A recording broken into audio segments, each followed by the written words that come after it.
या जगात ज्ञानोबराय सांगतात दोनच माणसं असेत तुमचं कल्याण इच्छितात. दोन, ऐका, बाजारात फिरू नका. दोनच माणसं असेत की ते तुम्हाला खरं बोलतात, तुमचं कौतुक करतात. पहिली आई आणि दुसरे गुरु. तिसऱ्याला सुख सांगू नका आणि तिसऱ्याचं ऐकून घेऊ नका. विठ्ठला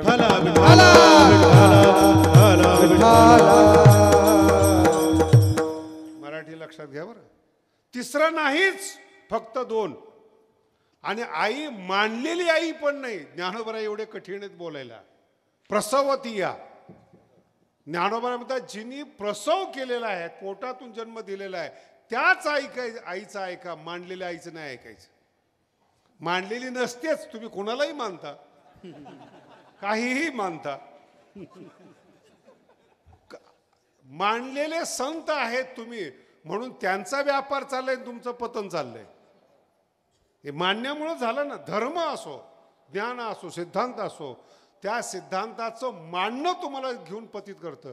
जर तुम्ही मोठेच आहात, मोठा गुरु आहे, तुम्ही का लहान राहिलेत? अर्थ कळाला? मग पहिली आई ती मूळची मोठी आहे, तुम्हाला जन्म दिलाय. अर्थ कळा? ती तुम्हाला म्हणून ती मोठी आहे, तुम्हाला जन्म दिलाय. तुम्ही तिच्यापेक्षा मोठे नाहीत. पहिली मोठी कोण आहे? आई. तिने जन्म दिलाय तुम्हाला आणि ज्ञान दिलं गुरुनी. ह्या दोघा सोडून आपलं सुख सांगणं म्हणजे आपल्या पायावर धोंडा मारून घेणे. पहिली आई. आणि त्या आईचं तुम्हाला तर काय सांगावं महाराज, तुम्ही सगळ्या स्त्रिया बसलेल्या आहेत. आई शिकवते. जितकं कीर्तन डोक्यात बसेल तितकं घ्या बरं का. आई शिकवते आणि आईने शिकवलेलं जर मुलाने करून दाखवलं तर कौतुक करते. शिकवते कोण? आई. आणि शिकवल्याचं जर केलं, कौतुक कोण करते? आई. दोन्ही पॉइंट एकत्रित समजून घ्या.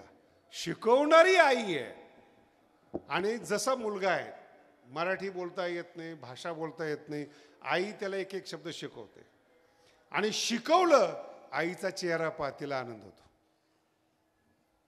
नाच म्हणलं, टाळी वाजव म्हणलं, मुलांनी वाजवली ना, त्या मुलापेक्षा आईच्या चेहऱ्यावर आनंद जास्त होतो. शिकवते कोण? आई.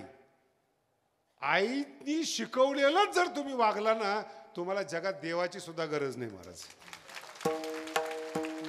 कधी ऐकलंय आईने दारू प्यायचं शिकवलंय? ऐकले कधी तंबाखू कशी खायचं शिकवलंय? आणि यांना तुम्ही मोठे मानताना आईची अक्कल बाहेर काढतात. एवढे अक्कलवान आहे तुम्ही. आमच्या आईला ना काहीच कळत नाही हो. किती सरळ भाषा बोलतात. आणि ज्यांनी तुम्हाला व्यसनाचे मार्ग दाखवलेत, पतनाचे मार्ग दाखवले, ते तुमच्या दृष्टीने मोठे. आज साहेबाचा वाढदिवस आणि आईचा, जिने शब्द दिलाय तुम्हाला, जिने जीवन दिले, तिचं काय? हे ज्ञानोबराय आहेत. विठ्ठला विठ्ठला. ज्ञानोबरांची एक ओवी फार सुंदर आहे. ज्ञानोबरांचे शब्द कसे आहेत बघा. श्रीमंताची आई आहे, खूप पैसे खर्च करते ना मुलावर, पाहिजे तसे खेळणे देते. ज्ञानोबराय म्हणतात चुकीचं आहे. मुलाला पैशाने लाडवू नका. म्हणून श्रीमंताची मुलं संत नाही होत, वीर नाही होत, बाउंड्रीवर लढायला जात नाहीत. इतके नाजूक करून टाकले श्रीमंत, सगळं लक्झरियसच. अहो, दंतशास्त्राचा नियम आहे, हे जे लोक मऊ मऊ खातात ना, त्यांनी जास्त दात किडतात. जर कडक जर नाही खाल्लं ना तर दाताचा व्यायाम होत नाही. आणि तुमचं खाणं बघा कसं आहे, सॉफ्ट लागलं पाहिजे. गेले दात कामातून. शेतकरी बघा सकाळी सकाळी ऊस तोंडाने सोलून खातो, त्याचे दात बघा मजबूत दात आहेत. पण ते तुमची सवय चुकीची ना. श्रीमंतांनी आपल्या मुलाला चुकीचेच हे असं लक्झरियस. मला सांगा, कोणत्या श्रीमंत माणसाने अशी बॉडी दाखवली? बोला ना. असं बॉडी बिल्डरमध्ये भाग घेतलाय, जागतिक श्रीमंत आहे, त्याच्या मुलाने असं मेहनतीचे कामं करते कोण महाराज? मग त्या आईनं, जसं श्रीमंताच्या आईनं आपल्या मुलाला मग गरीबाच्या बाईनं, माऊली म्हणतात धन हा विषयच नाही. ओवी लक्षात ठेवा, माऊलीची किती सुंदर आहेत. अंगा जीवाची संपत्ती. ज्ञानोबराय म्हणतात हे दोनच, अंगाची स्वतःच्या शरीराची आणि जीवाची संपत्ती करून आई मुलाला वाढवते, ते ज्ञानोबराय जन्माला येतात. ज्ञान, अंगा जीवाची संपत्ती लहानपणीपासून अंगामध्ये भिनलेले आहेत. शिवाजी महाराजच का शिवाजी महाराज झाले? आजही शिवाजी महाराजांपेक्षा जिजाऊला जास्त आहेत. अंगा जीवाची, पैशाचं नाही. पैसे सामान्य काय करणार तुम्ही, काय विकत घेणार आहेत? हाय काय जगामध्ये अन्न वस्त्र निवारा सोडून? बंगला मोठा बांधाल, गाडी मोठी घ्याल, जाणार तर मूर्खाकडेच. काही भारी गाडी घेतली म्हणून काय देवाकडे जाणार आहे का तुम्ही? हाय काय जगामध्ये? आणि ते श्रीमंताला पचलं पण पाहिजे ना या गोष्टी. म्हणून आईचं वर्णन करताना ज्ञानोबराय म्हणते अंगा जीवाची संपत्ती. आपलं शरीर मुलाच्या सेवेला लावतात. नीट ऐका भाषा. आपलं शरीर, आपलं तारुण्य जेव्हा मुलाला काहीच कळत नाहीत तेव्हा आपलं शरीर त्याच्या सेवेला लावते. जगात कधी बघितलंय आई इतकी सेवा, सेवा शब्द वापरतोय, आई इतकी सेवा करणारी कधी कुणी बघितलंय? अंगा, शरीराची संपत्ती आणि जीवाची अख्खा जीव त्या पोरामध्ये असतो. आणि मग त्या मुलाचा सांभाळ करते आणि तीच आई तुम्हाला शिकवते. ज्ञानोबांचे एक एक शब्द आहेत महाराज, आणि तिने शिकवला, त्या मुलाने ऐकलं ना, कौतुक करते. का करविलीनी चोजे. ओवी फार सुंदर आहे बरं का.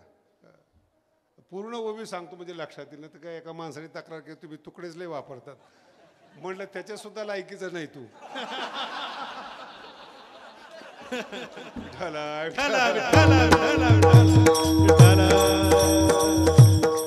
ज्ञानोबारांचे शब्द बघा सर. पुंसा, पोपट. पोपट्याला कोणतीही मराठी भाषा येत नाही, इंग्रजी येत नाही, पण पोपट बोलू शकतो. बरेच प्रयोग आहेत असे. ज्ञानोबारांचं उदाहरण बघा. पुंसा आपणची पडवीचे. आपणच पोपट्याला शिकवायचं आणि आपल्या बोलण्याप्रमाणे जर पोपट बोलला आपणच मान डोलवायची. काय शब्द आहेत? पुंसा आपणची पडवीचे, पुन्हा आपणच माथा तुकीचे.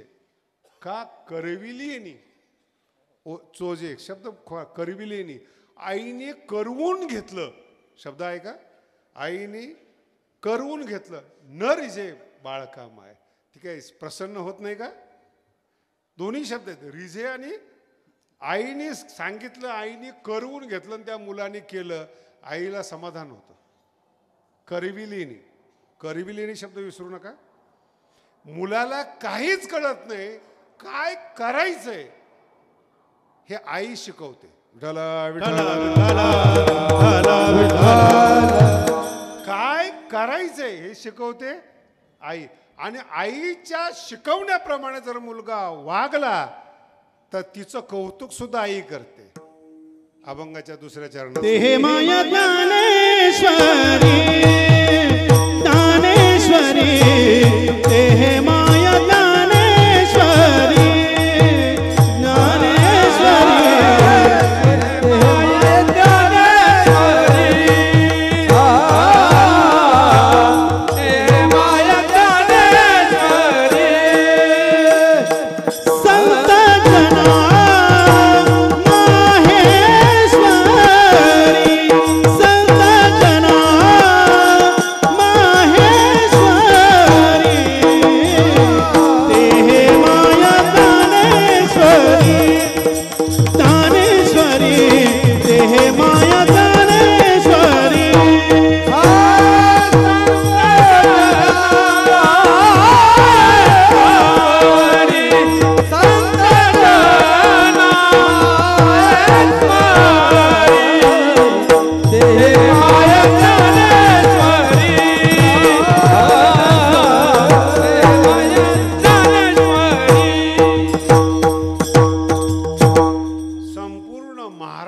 चुकत असेल तो इथं चुकतो. ज्ञानेश्वरीला जे ग्रंथ मानतात त्याला अक्षर कळत नाही महाराज. माझं चॅलेंज आहे. ज्ञानेश्वराचे ग्रंथ मानतात काहीच कळत नाहीत. ज्ञानेश्वराचे माय मानतात ते तुकोबरायसारखे होतात. ते हे माय आणि माय काय आहेत? ज्ञानेश्वरीच परमार्थ शिकवते आणि ज्ञानेश्वरीच कौतुक करते. ज्ञानेश्वरीचे पारायण केल्यामुळं तुकोबराय घडले भंडारा डोंगरावर आणि ज्ञानेश्वरीनेच धरणे करायला पाठवून कौतुक केलं. ते हे माय शब्द. आणि मग चुकलं तर मग आईला घाबरावं लागतं. आईचा धाक पाहिजे. आईला घाबरावं लागतं. तुकोबराय घाबरतात. मज ते हासतील संत. कोणी असतील? जर परमार्थ करताना मी चुकलो, ज्याला परमार्थ कळत नाही त्यांनी काही म्हणलं तरी चालेल, पण ज्या संतांना परमार्थ कळतो त्यांच्या पुढं ऱ्हस्वदीर्घ जरी चुकलं तर भ्यावं लागतं. जगद्गुरु तुकोबराय म्हणतात परमार्थ करताना मी जर चुकलो ना, मज ते हासतील. हसणं शब्द कळलं का तुम्हाला? आयुष्य फुकट गेलं असा अर्थ होतो. हसण्याला एवढं सामान्य समजू नका.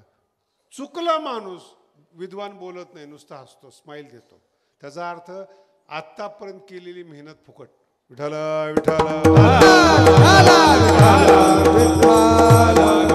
याच्यासाठी जपावं लागतं. शुद्ध सिद्धांत आले पाहिजेत.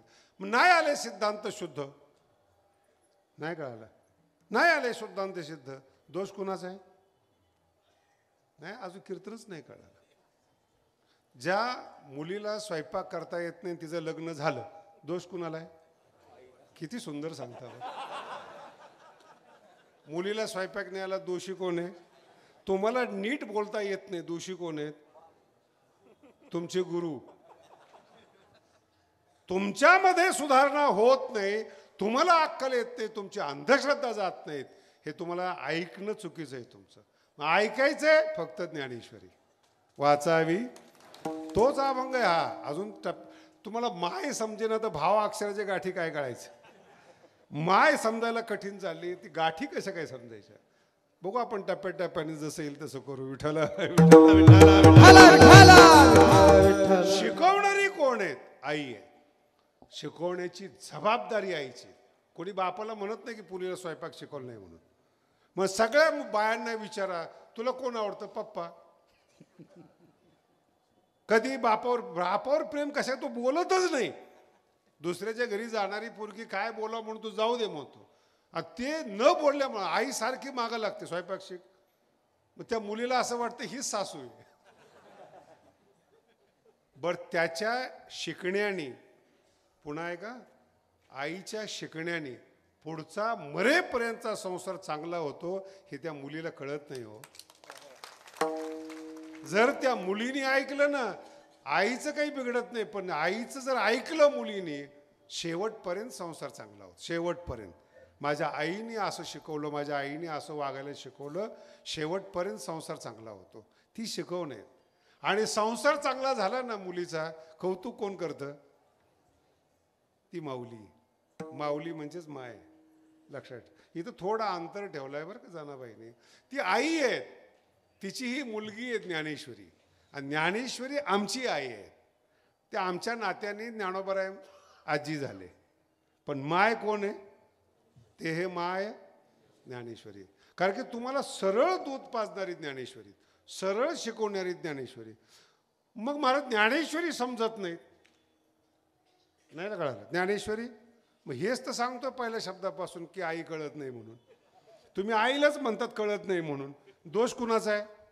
ज्ञानेश्वरी ज्ञान आहे, याच्यावर विश्वास ठेवा. ज्ञानेश्वरीच्या म्हणण्याप्रमाणे वागा. जग कौतुक करतो महाराज. जे अजरामर झालेले संत आहेत त्यांचा सगळ्यांचा इतिहास पहा.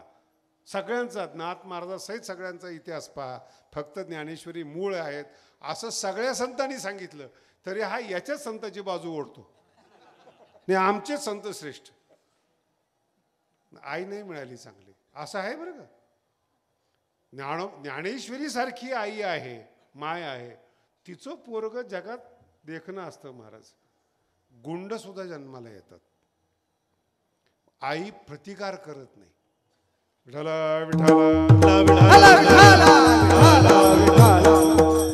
घडलेली घटना आहे. घडलेली घटना आहेत. 8-10 वर्षाचं पोरगं होतं. एक चित्रकार देखणा पोरगा शोधत होता आणि मग त्याला ह्या गावातला तो पोरगा दिसला त्याला आणि त्याचं चित्र काढलं. ते चित्र जगात प्रसिद्ध झालं. 25-30 वर्षांनी त्याला कुरूप चेहरा शोधायचा होता. मग ते सगळे तुरुंगात पाहायला सुरुवात केली. मग जो अत्यंत कुरूप वाटला जेलरची परमिशन घेऊन त्याचं चित्र रेखाटन करायला लागला. त्या समोरच्या माणसाच्या डोळ्यातून पाणी आलं. त्याने विचारलं काय झालं. म्हणे जेव्हा मी देखणा होतो ते चित्र तुम्ही काढलं. आज जगातला तुम्हाला कुरूप माणूस क्रौर्य माणूस पाहिजे होता तो सुद्धा मीच आहे. जो लहानपणी देखणा होता तो आत्ता जो तुम्ही कुरूप माणूस गुंड माणूस शोधताय तो मीच आहे. माझेच हे 2 रूप आहेत. देखणा सुद्धा आईच्या छत्रछायेखाली मी होतो. आईचं छत्र हरवलं. मी डाकू झालो, क्रूर झालो, तुरुंगामध्ये आलो आणि वाईट माणसाचं चित्र काढण्यासाठी तुम्ही माझी निवड केली. हे 2 रूप आहेत माणसाचे. एक रूप आहे आईच्या छत्रेखाली, गुरुच्या छत्रेखाली, तो एक जीवन आहे. आणि गुरु आणि ज्ञानेश्वरी सोडून जे जीवन आहे ना ते दुःखही भरलेलं जीवन आहे. मला सुखीच नाही कोण.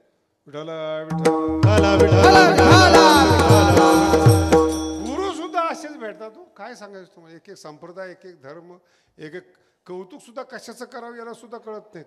आई जी शिकवते आणि कौतुक करते. अनेक आहे बरं का. अपत्या ते माये सांडोनी जरी जाय. आपल्या मुलाला 6 महिन्याच्या मुलाला जर सोडून गेली. जुन्या काळातला दृष्टांत आहे. कैसिरी जी आहे कृष्णा. आई जर मुलाला सोडून गेली ती जगणार कसं काय. आणि त्या मुला ही जीवन आहेत. आईनी सोडू नये. मराठी कळाली का तुम्हाला. आईनी वेदामध्ये शांती मंत्र आहेत अतिशय सुंदर आहेत आणि त्याच्यामध्ये ह्या गोष्टी जास्त मेन्शन केलेल्या आहेत. आपल्यासाठी अतिशय महत्त्वाच्या आहेत. सर्वम ब्रह्मोपनिषदम. संपूर्ण जग हे ब्रह्मस्वरूप आहे. शब्द प्रत्येक शब्द नीट ऐका. सर्वम ब्रह्मोपनिषदम. पण माहम ब्रह्म निराकुर्याम. मा ब्रह्म निराकरोत. मी परब्रह्माचं खंडन करू नये अशी दुर्बुद्धी मला येऊ नयेत. परब्रह्माने माझा त्याग करू नयेत. कळालं तुम्हाला. तुम्हाला कधी कधी असं वाटतं मी नाही ऐकत त्याचं. अरे पण त्यांनी तुला जवळ तर घेतलं पाहिजे. लक्षात येतं. हे वेद मंत्र आहेत. अहम मी ब्रह्माचं निराकरण करू नये. ब्रह्माने माझं निराकरण. देवाने जर तुम्हाला जवळ घ्यायचं नाही ठरवलं तारणार कोण आहे तुम्हाला. विठ्ठल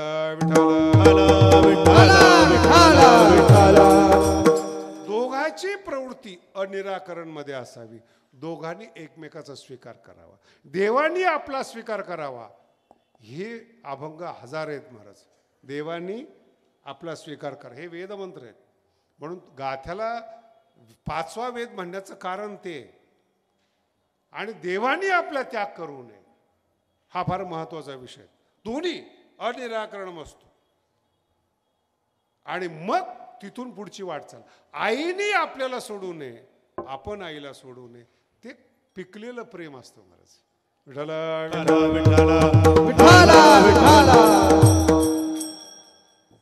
मगाशी आम्ही आमच्या लोकांना गोष्ट सांगितली होती. पंढरपूरमध्ये एका वारकऱ्याला दगड लागला. आम्ही तिथूनच आलेली माणसं आहेत बरं का. त्यावेळेस दगड लागत होते ना आता शब्द लागतात. आणि दगड मारल्यानंतर समोरच्या माणसाने तो चुकवला. जवळून गेला कानाजवळून. तर जो बॉस होता त्या गल्लीतला पंढरपूरचा त्याच्याकडे तक्रार केली. ओळख होती. तुमच्या पोराने दगड मारला. जरासा हुकला. 4-5 वेळा सांगितलं. तिने ते ऐकलंच नाही. तो मी 5-6 वेळा सांगितलं. ते मी गप रे आमचं पोरग नाही ते. नका मारून हुकल्यावर असे गुरु भेटतात बरं. दगड मारला आणि हुकला आमचं पोरगच नाही ते. असे गुरु जर तुम्हाला भेटले वाह. तुम्ही बरेच बॅनर पाहिले बरं का. पाठीवर थाप टाका आणि लढ म्हणा. याचा अर्थच हा आहे. लढ म्हणा म्हणजे तो ऐशारामात आहेत आणि तू भांडतोय तिच्यासाठी. कोण जीवन आहे? कोणाला समर्पित केलंय? अभ्यास करून बघा तुमचं जीवन समर्पित कोणाला आहे? विषयाला समर्पित आहे, धनाला समर्पित आहे, कशा? आणि त्या ज्याला तुम्ही समर्पण केलेत त्याची रिझल्ट काय? पैशाला समर्पण केलं, जेव्हा कमवलं तेव्हा शरीर राहिलं नाही.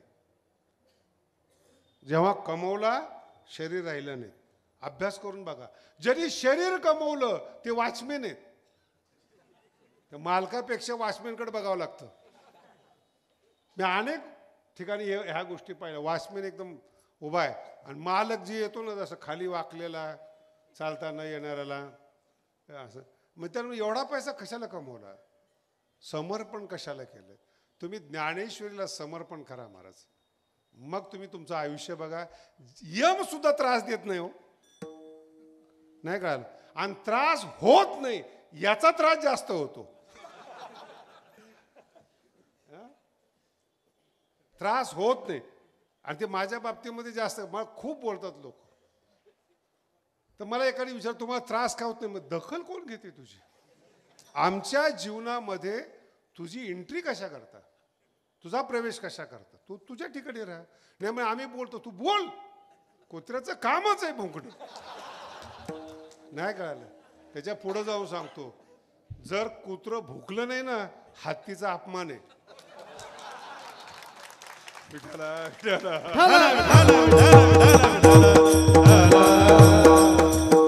किती समजलं तुमची तुम्हाला?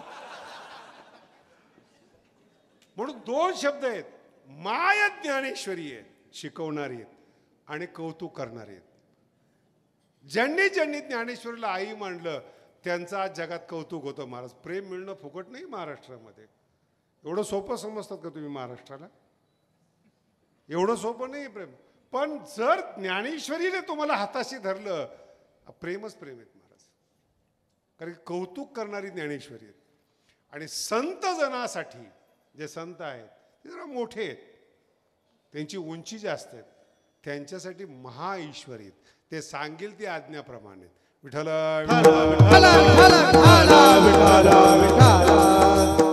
आणि माझ्या दृष्टीने जर तुम्ही पाहिलं तर याचा खरा अर्थ असा आहे या वाक्याचा,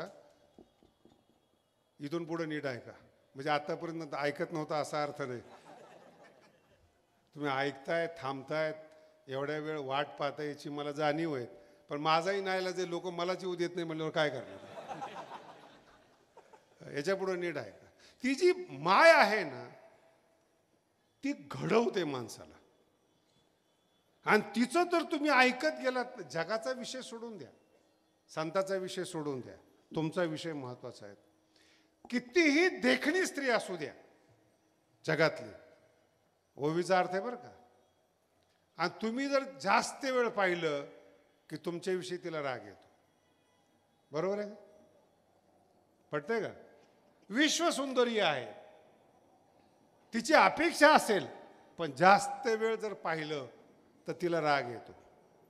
राग याच्याकरता येतो की लायकीचा माणूस नाही, नालायक आहे. राग कधी अपेक्षित माणसांनी पाहिलं पाहिजे ना.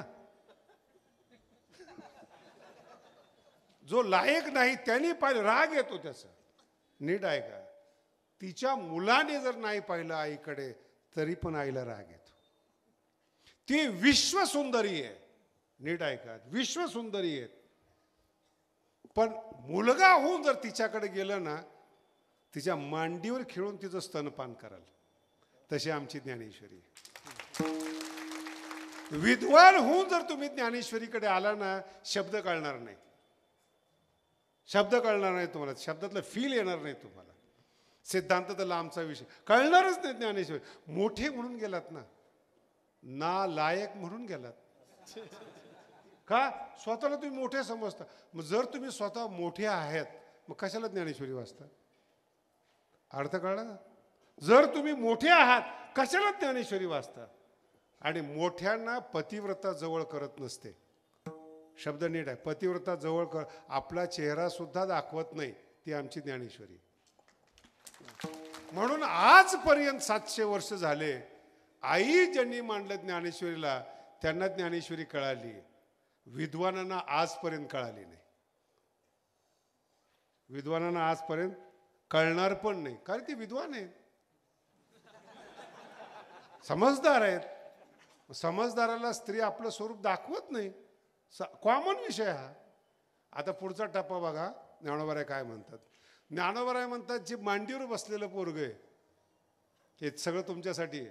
इथून पुढचं मांडीवर बसलेलं पोरग आहे आणि त्याची आई देखणी नाही आहे, साकाळी सावळी वगैरे वगैरे तुम्ही कल्पना करा, पण मांडीवर बसलेलं पोरग आहे.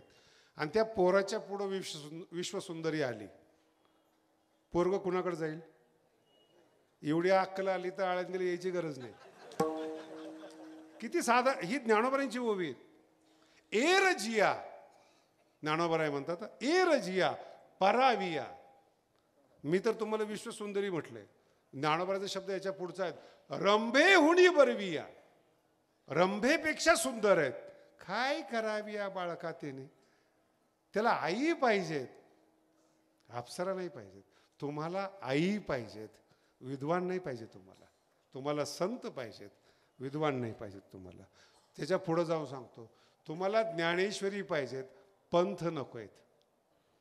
पंथाच्या अहंकारात गुंतू नका, नको त्याला संत मानू नका, गुलाम राहिला आयुष्यभर.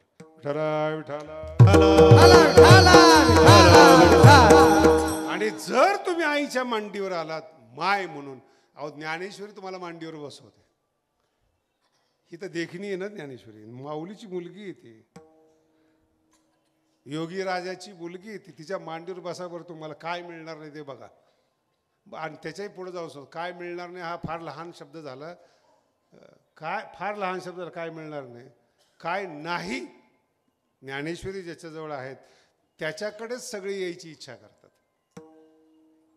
हे शब्द आहेत, अष्टमहासिद्धी ओळंगती. माऊलीच्या ज्ञानेश्वरीच्या मांडीवर बसा, सगळे जग तुमची अपेक्षा करेल. मांडी कुणाची पाहिजे? बोला ना. कोणाच्याही मांडीवर नका बसू, कोणालाही आपलं मानू नका, कोणाच्याही कौतुकामध्ये भाळू नका. तुमचा वापर होईल, तुमचा उपयोग करून चोथा करून तुम्हाला फेकून देतील. पण आईच अशी आहे की ती पौष्टिक जेवण देते, मांडीवर बसते आणि पाजते. ते हे माय, ती पाजणार काय? पहिल्या चरणात सांगतात, मामा अक्षराची गाठी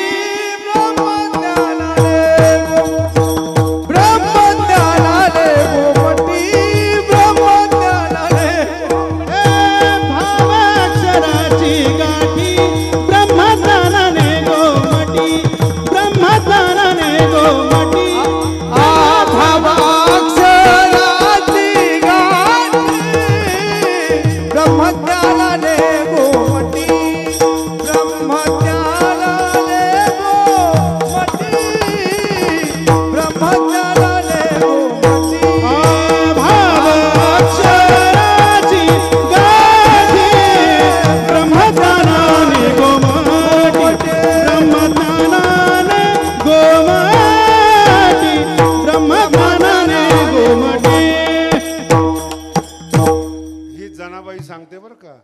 ज्या ज्ञानेश्वरीच्या मांडीवर बसायचे माय आहेत, ती माईचं देखणं स्वरूप आहे. भाव अक्षराचे ब्रह्मज्ञानाने, हे ज्ञानेश्वरीचं वर्णन आहे. ज्ञानेश्वरी कशी? ब्रह्मज्ञानाने.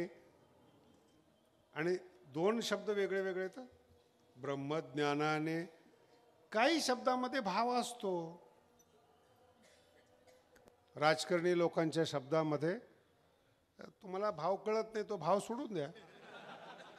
राजकारणी लोक बोलत असताना भाव ठेवतात ते, आणि ते अक्षराच्या गाठीत असतो, फक्त ब्रह्मज्ञान नसतं ते. बरोबर ते बोलताना एकमेकाला असे सांकेतिक भाषेमध्ये बोलतात.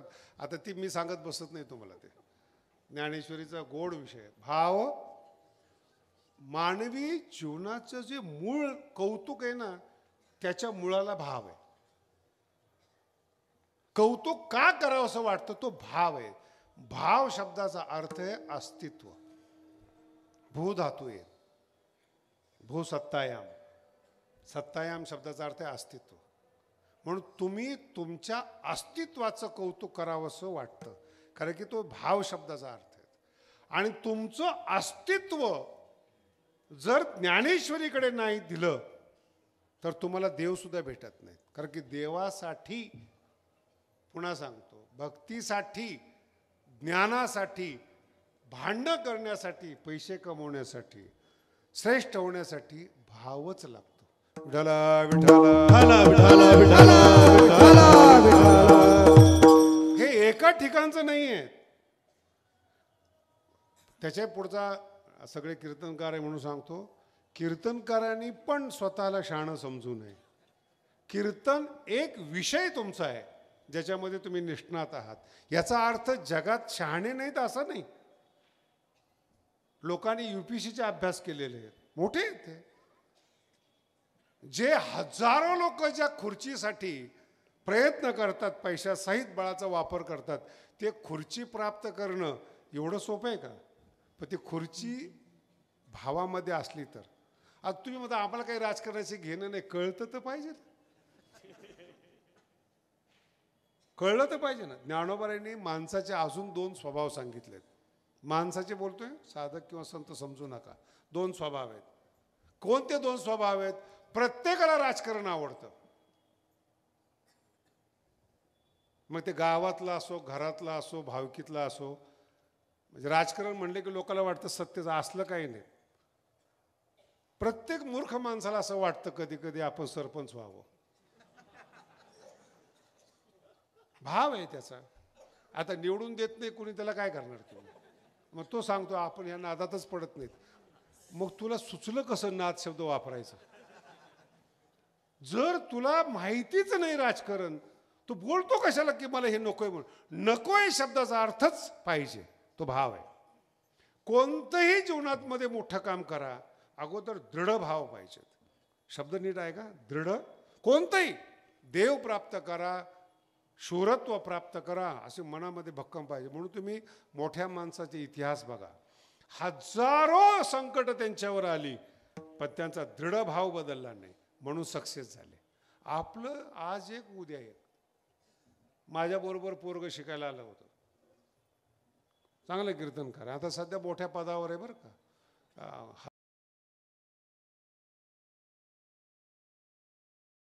नाही जमलं त्याला शिक्षण, इको येण्याची नाही जमलं, तिप्तची सिप्तस्त काहीच समजलं नाही त्याला.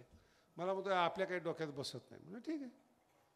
मग त्यांनी विषय बदलला, वेदांत शिकायला लागला, तिकडे डोकं चाललं नाही.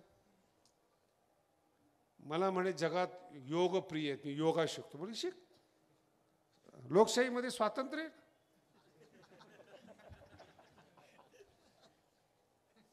वाक्य नीट आहे का? हिंदूच्या सहिष्णुतेनं आणि ब्रिटनच्या लोकशाहीनं जगाचं सुख समाप्त करून टाकलंय. विठ्ठला विठ्ठला विठ्ठला विठ्ठला विठ्ठला. ही एवढी मोठी घातक व्यवस्था आहे. हे जे स्वातंत्र्य आहे ना, लोकशाही, याच्यामुळं कोणीही आक्रमण करायला लागले आणि सहिष्णुतेमुळं कोणतेही धर्म मोठे व्हायला लागलेत. हे आपल्याला कळतं. आपलं काय ही काही पद्धत नाही.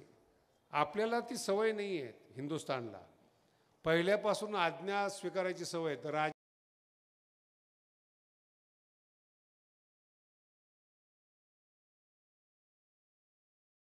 चुकीचा वापर होतो, चुकीची पद्धत आहे ते. आणि लोकशाहीमध्ये कुणी काही चुकीचं करतं आणि पुन्हा त्याला संरक्षण मिळतं. मनुष्य हा आईच्या गुरुच्या बंधनातच पाहिजे, तरच तो मोठा होतो. विठ्ठला विठ्ठला. स्वातंत्र्य का? मला एकाने सांगितलं महाराज कीर्तनकारावर नियंत्रण केलं पाहिजे. मला ही दुर्बुद्धी कुठून सुचली तुला? नाही नाही, पण ते ऐकतच नाही. मग तुझं कसं काय ऐकतील ते? त्यांचं लोक ऐकतात, तुझं कसं काय? बरं आता काही गरज आहे काय? लोकशाही आहे, त्याच्यावर केस नाही करता येत. तू असं का म्हणलं? ही लोकशाही आहे. आणि कुणी कसंही वागावं. मग तो योगामध्ये गेला, तिथंही सफलता नाही मिळाली, का की भूक जास्त लागायची त्याला. योगामध्ये कमी खावं लागतं, शरीर स्लिम ठेवावं लागतं, तिचा स्वभाव नाही. मग ते काहीच केलं नाही त्यांनी, मग संत झाला. नाही कळलं अजून. काही झालं नाही त्याला. मग काय झालं? तो शरीर मोठं, सगळं मोठं, असं खाणं पिणं. अहो लोक विना दाढी जटा वाढल्या. तुमचं किती साधं गणित आहे भारताचं. कोणताही जटाधारी केस वाढलेलं बसलं की तुम्ही महाराज म्हणतात. शिक्षण विचारत नाही, ज्ञान विचारत नाही, तपश्चर्या विचारत नाही, नुसतं आकार बघितला की लगेच तुम्ही साधू समजता. अहो मला इतकं वाईट वाटतं महाराज, पाया पडण्यासाठी 100 लोक मरावेत, अजूनसुद्धा आपला देश शिकलेला नाही. माझा अंधश्रद्धा मुक्त नाही. वाईट वाटतं मला. पाया शब्दाचा अर्थ टच केलं पाहिजे त्या साधूला, असा अर्थ नाही. वारकरी संप्रदायामध्ये पाय शब्दाचा अर्थ ज्ञान आहे. ज्ञानाला, भावनेला घट्ट धरणं म्हणजे तुमचे चरण देखले म्हणजे पाय नाही. ते 100 वर्षाकरता मिळालेले पाय जर चांगला राहिला महाराज तर. चरण शब्दाचा अर्थ ज्ञानेश्वरी आहे. विठ्ठला विठ्ठला. आणि हे अर्थ कळत नाहीत लोकांना. समोरच्या जास्त कळते. म्हणून दृढ भाव, चरण. कोणालाही संत मानू नका, कोणाच्याही मागे जाऊ नका. कोण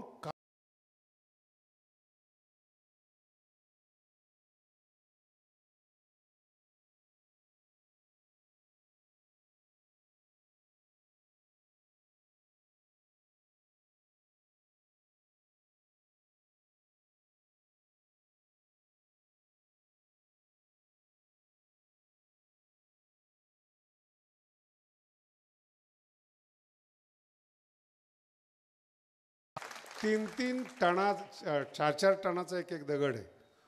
3 बाय 3ची शिळेचं मंदिर आहे. पांडुरंगाला सुद्धा त्या शिळा नाही भेटल्या महाराज. असं चांगलं माऊलीला भेटलं. मला एका लोकांनी विचारलं, महाराज एवढे दगड मिळतील का? म्हणलं तुला का टेन्शन आहे. पृथ्वीनी माऊलीला दान दिलेले शिळा आहेत त्या. एका साईजचे एवढे दगड मिळणं एकाच ठिकाणी, अरे हे श्रद्धा, हाच तर भाव आहे. जर इतका मिळणार म्हणलं तुम्ही मिळणार असते. माऊलीसाठी पृथ्वी नाही तर कोणासाठी पृथ्वी महाराज. ज्ञानाला जीवन देणाऱ्यांना पृथ्वी जीवन देणार नाही, दगड देणार नाही. असं बघितलं कधी? आणि कुठेही कीर्तनामध्ये वर्गणी न मागता मंदिर चालू आहे, हे लक्षात ठेवा. नाही तर कीर्तनाचा वापर नाही याच्यासाठी. अरे ती श्रीमंत आहे, देखणी आहे माऊली. तिला कळतं काय पाहिजे पोराला. नाही कळलं तर आई थोडीच आहे ती. आणि जर ज्ञानेश्वरी असेल, ब्रह्मज्ञानानं देखणी असेल आणि भावपूर्ण असेल तर पोराला किती मोठं करेल. मला तुम्ही थोडीशी कल्पना करा बरं का. माझ्या बोलण्याचा वेगळा अर्थ घेऊ नका. तुकोबराय व्यापारी होते, बरोबर आहे. व्यापारामध्ये नुकसान झालं. नुकसान झालेल्या व्यापाऱ्याला 400 वर्षापर्यंत म्हणजे आजपर्यंत त्याचं नाव अजरामर व्हावं, याला म्हणतात ज्ञानोबराय, याला म्हणतात ज्ञानेश्वर. किती लोक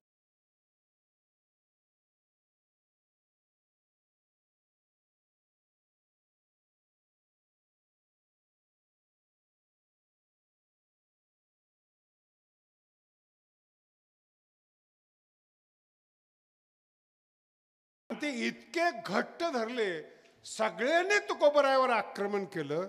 तो दृढ भाव होता, मला परमार्थ पूर्ण करायचा. देव आले महाराज, गुरु आले. तुम्ही गुरुच्या मागे जातात, त्यांच्याकडे गुरु येतात. ही ज्ञानेश्वरीची ताकद आहे. ही ताकद आहे तुकोबरायाची. एक शेतकऱ्याच्या घरामध्ये जन्माला आलेले एवढे मोठे होतात. म्हणून अजूनही तुम्हाला मी सांगून ठेवतो, पहिला ज्ञानोबरायांचा सोहळा पंढरपूरचा, आज जो सोहळा आहे, पालखी सोहळा आहे आषाढीचा, तो तुकोबरायांनी सुरू केलेला आहे. जिथं आपण दर्शन घेतो मंदिरामध्ये, ते तुकोबरायांनी बांधलेलं मंदिर आहे. विठ्ठला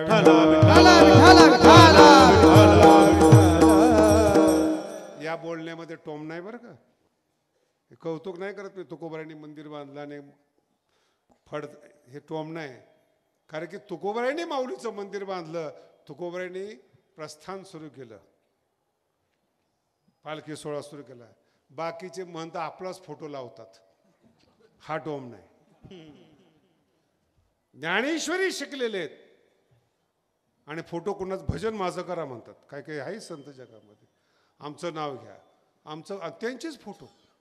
कोणाच्याही घरात जातो मी, फार बारकाईने पाहतो, माऊलीचा फोटो नाहीत, पण जो संत झालेला नाहीत अशा गुरुचे फोटो आहेत. कसं ज्ञान मिळणार या लोकांना? भावाक्षराचे. आणि दुसरा टप्पा सांगतो, जे चमत्कार करणारे संत आहेत ना, मागणी पूर्ण करणारे, हे ॲलोपॅथिक संत आहेत.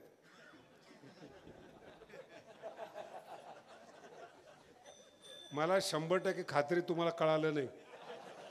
विठाला विठाला ॲलोपॅथिक संत कळाले का तुम्हाला? मुळापासून रोग जाणारच नाही, त्याला ॲलोपॅथिक म्हणतात. तुम्ही सतत भिकारीच राहिले पाहिजेत. हे पूर्ण झालं, दुसरी मागणी, तिसरी तसं ॲलोपॅथिक. सर्दी झाली, औषध दिलं, दुसऱ्या वेळेस ताप आला, पुन्हा ॲलोपॅथिक, पुन्हा ॲलोपॅथिक. सतत भिकारी ठेवणाऱ्या संताकडे तुम्ही जाताय. इच्छाच ठेवत नाही, ती ज्ञानेश्वर महाराज आहेत. मागायचीच गरज. मला सांगा, तुम्ही तुकोबारांनी मागितलं का? काही मागणे हे आम्हा, ही ताकद ज्ञानेश्वरी. आपलं इच्छाच होत नाही जगाची, ते ज्ञानेश्वर महाराज आहेत. आणि सतत भिकारी ठेवणाऱ्या संताचे तुम्ही गुलाम होता, तरी समजत नाही. मी जरा नावं घेऊन याच्याकरता बोलत नाही, उद्या पुन्हा मोर्चा. लोकशाही आहे. आमच्या भावना दुखावल्या. काय दुखावल्या?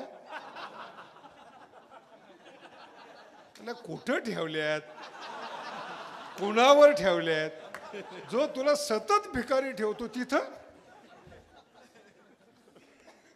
जे ज्ञानी बनवतात, संत बनवतात, आनंद आपल्याकडे चालत येतो, त्यांच्या नादी लागा, त्यांचं ऐका, त्यांना माय माना. मग बघा तुमच्या ते शब्द कसे बाहेर पडतात. ते हे माय. आणि मग तिच्याकडे जर बघितलं तर ती सांगते, तुमचं अस्तित्व मोठं करते. त्याचं नाव आहे भाव. भाव शब्द समजला पाहिजे बरं का. कशाला भाव मानायचं? विठाला. पुढचा शब्द आहे का पुन्हा? भाव म्हणजे काय? आता बऱ्याच मोठ्या माणसाचे शब्द आहेत, तरी पण मी सांगतो. तुम्ही कोणत्याही मोठ्या माणसाकडे जा, ज्याला तुम्ही मोठं मानता, तो कोत्या मनाचा असतो. पटला का सिद्धांत? कोणत्याही आमदाराला असं वाटत नाही की आपल्या ह्याच्यामध्ये दुसरा आमदार जन्माला यावा. ह्याला म्हणतात कोतं मन. आणि आमच्या संताकडे पहा, संतांची मांदियाही जन्माला आली पाहिजेत, ही भावना आहे ज्ञानोबारांची. म्हणजे एक मंत्री, एक खासदार आपल्या मतदारसंघात दुसरा जन्माला, याला म्हणतात कोतं मन. मीच राहिलो पाहिजेत, माझीच पद्धत राहिली पाहिजेत, त्यांचे तुम्ही गुलाम आहात. आता ह्याच्या पुढचा टप्पा हा झाला राजकारणाचा विषय. दुसरा विषय, दुसऱ्याला संत मानूच नका, असे पण संत आहेत, असे पण पंथ आहेत. एका ठिकाणी मी गेलो, त्या बाईने दर्शन नाही घेतलं. आता आमच्याही डोक्यात राहत नाही, एक तो वैताग आलेला असतो. आता दर्शन आहे, गप्प बसावून दिली. मी बसल्यानंतर त्या बाईने मला येऊन सांगितलं, आमच्या गुरुनी सांगितलं कोणाचं दर्शन घ्यायचं नाही.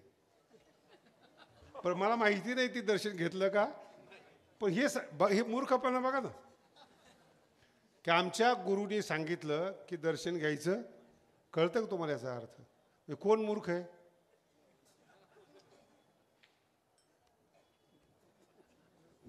विनम्रता न शिकवणं त्याला गुरु मानणं. विनम्रता शिकवत नाही. आता वारकरी संप्रदायामध्ये प्रश्नच नाहीत बरं का. पाया पडे जन, इथे कोण तुम्ही जे पाया पडताय वारकरी एकमेक, सगळेच कीर्तनकार थोडेच आहेत, पण सगळे वारकरी आहेत, सगळे सगळ्याच्या पाया पडतात. ही शिकवण आहेत. नम्र झाला भूता, हे भूत आम्ही पाया पड, हे काही ज्ञान आहे का? विठाला विठाला याला भाव लहान करणं म्हणतात, छोटा करणं. उदार चरितानांतु वसुधैव, मी वासुदेव, हे विश्वची, याला म्हणतात भाव. भाव कशाला म्हणतात ते समजून घ्या. तुम्ही लहान आहात, एक बायको, 2 पोरं, एक तुम्ही, 2 कोंबड्या, 2 एकर जमीन, तुमचा भाव. आणि त्यालाच जपण्याकरता तुमचं अख्खं आयुष्य जातं. 2 एकर जमीन आहेत, बांधावरून भांडणं चालू आहेत. आणि आपल्या भारताचं भाग घेत 25 वर्ष केस चालते जमिनीची. 1 कोर्ट झाले की दुसरं झाले की 2 एकर. अहो तुम्ही कधी बुद्धिमान माणसाला भांडणं करताना पाहिलंय का? 1000 नुकसान उद्या सोडून देतात आणि आपलं आयुष्य दुसरीकडे लावून मोठं होतात. आहे ते टिकवण्यामध्ये भाव लहान होतो, नाही ते मिळवण्यामध्ये अस्तित्व मोठं होतं.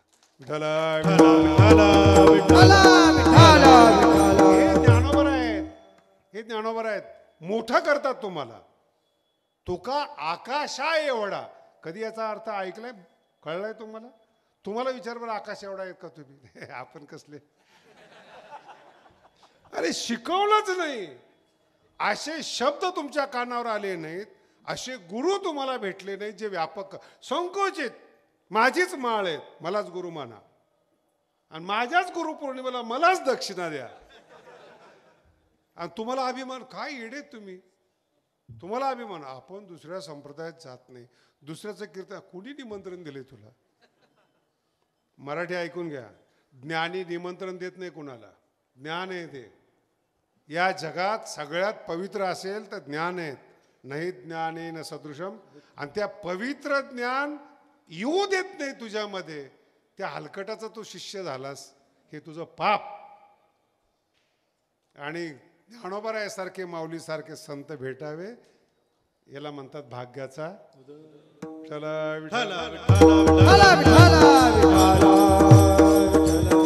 समजण्यासारखं आहे बरं का. हे चांगलं आहे हे कळलं पाहिजे, त्याला मी सेन्स म्हणतो. हे चांगलं आहे हे कळलं पाहिजे तुम्हाला. आणि कळण्याचा अर्थ आहे की ते भाव, आणि हे तुम्हाला पुण्याने मिळतं. तुम्हाला कळणार नाही, नाही ठीक आहे, पण कळण्यासाठी पण एक योग्यता लागते, त्याला सेन्स म्हणतात. तो पुण्याने मिळतो. किती प्रयत्न करा, मिळत नाही. मला तरी पुण्य वगैरे समजत नाही. माऊली म्हणतात मी ज्ञानेश्वरी पुण्यानं लिहितोय. तुमच्याकडे तर पुण्य पाहिजेच. पुण्य पोशिली, 2-3 शब्द व्यवस्थित ऐका. पुण्याला पोचणारे ज्ञानोबर आहेत. आपण पुण्य व्हायच्या अगोदर कर्ज केलेलं असतं, आलेलं पुण्य तिकडंच. बरं आपल्या पुण्याची व्याख्या काय? 2 पंक्ती, करपलेली लापशी, खाऊ नये म्हणून केलेली. आता ते जास्त बोलत नाही तुम्हाला. आणि झाले की लगेच ताट आपण पंगत देतो. पुण्य, पुण्य शब्दाचा अर्थ आहे आपल्या बुद्धीतून मोठं होणे, भाव मोठं करणे, त्याला पुण्य म्हणतात. मन शुद्ध असलं पाहिजे, याचा अर्थ मन गुलाम नाही झालं पाहिजे. बुद्धी शुद्ध असली पाहिजे. म्हणजे काय? कोणाचाही सिद्धांत स्वीकारला नाही पाहिजे, त्याचं नाव बुद्धी. मग महाराज कोणाचंही नाही तर मग मोठं कसं व्हायचं? अनुभवे आले, सिद्धांताचा अनुभव आला, तोच सिद्धांत स्वीकारा. गोड बोलणारे लोक आहेत. तुकोबारायचं तर अभंग फार सुंदर आहेत. मधुर वाणीच्या नका पडो भरी. गोड बोलणाऱ्या लोकांचं नका ऐकू, ते गोडच बोलतात. विठ्ठल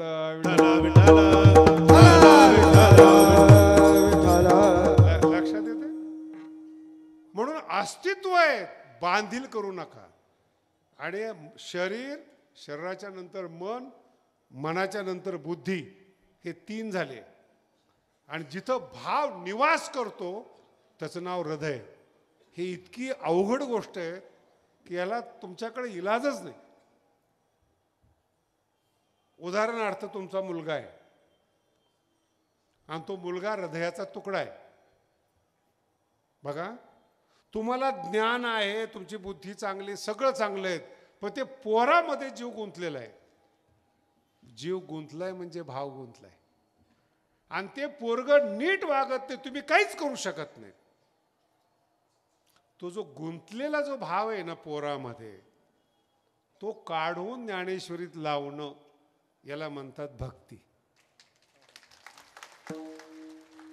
समजून घ्या. मानणं याला भक्ती. आम्ही ज्ञानेश्वरीला मानतो. कोण लागून गेलास तू?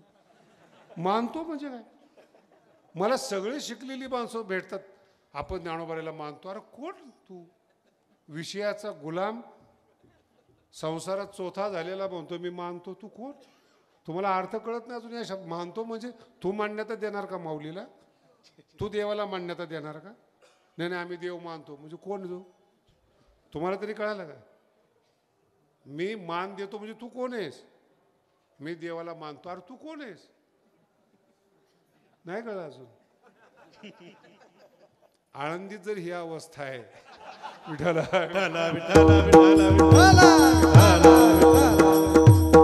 मान देतो म्हणजे तू अहंकारी आहेस. शब्द आहे का? अहंकारी माणूस परमार्थात चालतच नाही. आता अनेक प्रमाण आहेत त्याला, अहंकाराचं काय असेल ते समजून घ्या. अहंकारी माणूस परमार्थ करूच शकत नाही, करतच नाही. अहंकारी माणसालाच कौतुक लागतं, त्याचा अहंकार सुखावतो. शब्द आहे का? त्याचा अहंकार सुखा नाही, भाव गुंतला नाही पाहिजे.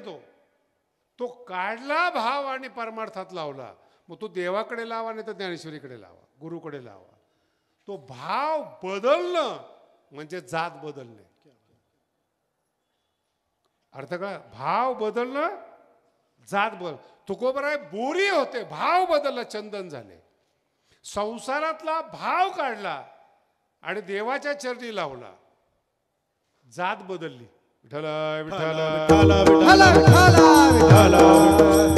आपलं कसं आहे?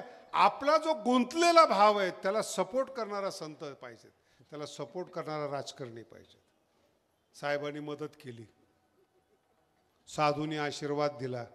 मला तर इतका राग येतो, पण आता काय करू त्याला. ते तुकोबारे सुद्धा एकदा म्हटले होते बरं का, मी जर सत्तेवर असतो तर यांना नीट केलं असतं.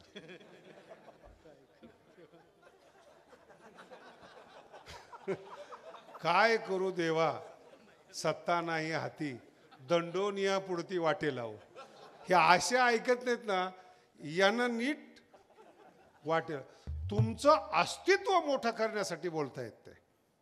तुका आकाशा एवढं हे अस्तित्व आहेत. आकाश एवढ्याचा अर्थ पुन्हा सांगतो तुम्हाला. तुमच्या ग्लासमध्ये पाणी आहे, कोणताही कलर टाका रंग बदलतो. समुद्रात रंग टाका, समुद्राचा रंग बदलत, याला म्हणतात व्यापकपणा.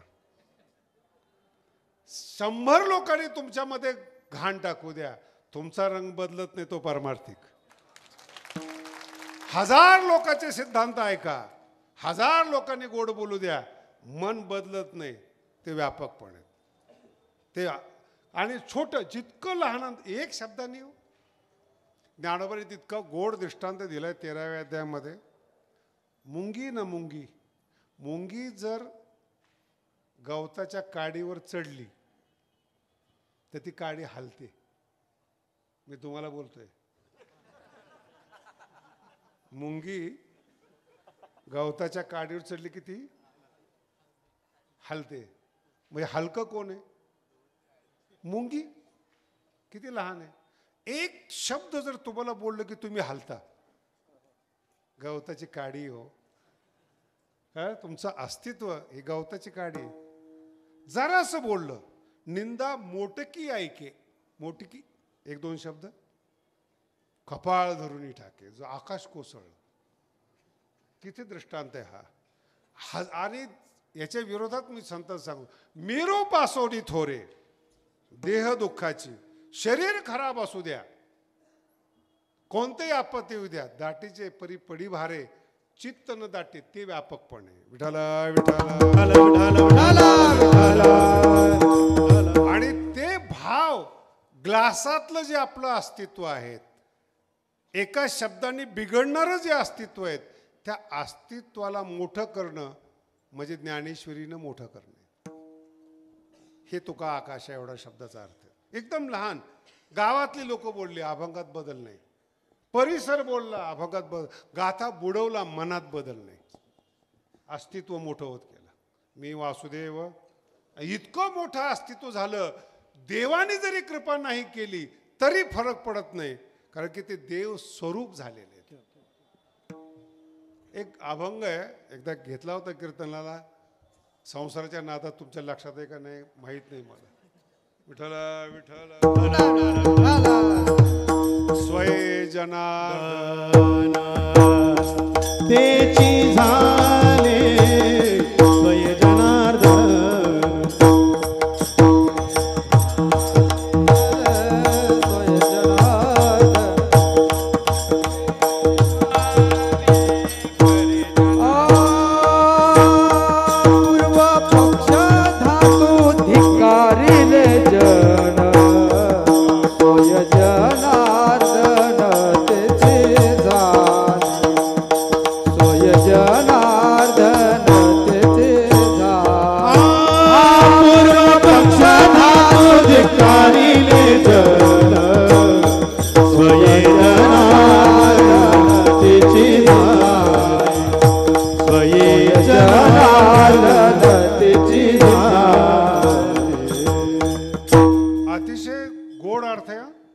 सुंदर अर्थ आहेत. देवाची गरज कोणाला आहे? सर्वसाधारण माणसाला. अपेक्षा पूर्तीसाठी देव पाहिजेत. अपेक्षा पूर्तीसाठी तुम्हाला साधू पाहिजेत. अभंग किती सुंदर आहे पहा.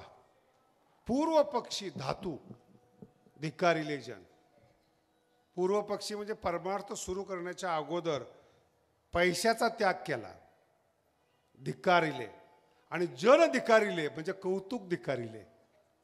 जन काय म्हणते, काही देणे घेणंच नाहीत.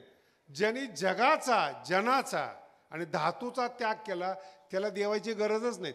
स्वये जनार्दन तेची झाले. याला म्हणतात भाव व्यापक होणं, अस्तित्व व्यापक होणं. एवढी मोठी संधी व्यापक होण्याची आपण गमवतो, कारण की आपली आई चांगली नाही ना आपले गुरु चांगले नाहीत. एवढी मोठी संधी व्यापक काय, स्वये जनार्दन, स्वतः भगवंत स्वरूप होण्याची संधी आपण गमवतो. शिकवणारं कोण नाही. कॉमन साधे साधे माणसं आपले कौतुक करतात आणि आपण भाळतो. लोक मान देतात आणि आपण भाळतो. ही एक पद्धत आहे. आपल्याला जागवता आलं पाहिजेत आणि आपल्याला बोलताना लोक घाबरले पाहिजेत. कळते तुम्हाला? निजलेल्या सिंहाला जर मुद्दाम जागा केलं तर गजाला जगात जगायला जागा राहणार नाही. आपलं अस्तित्व असं पाहिजे. विठ्ठला विठ्ठला.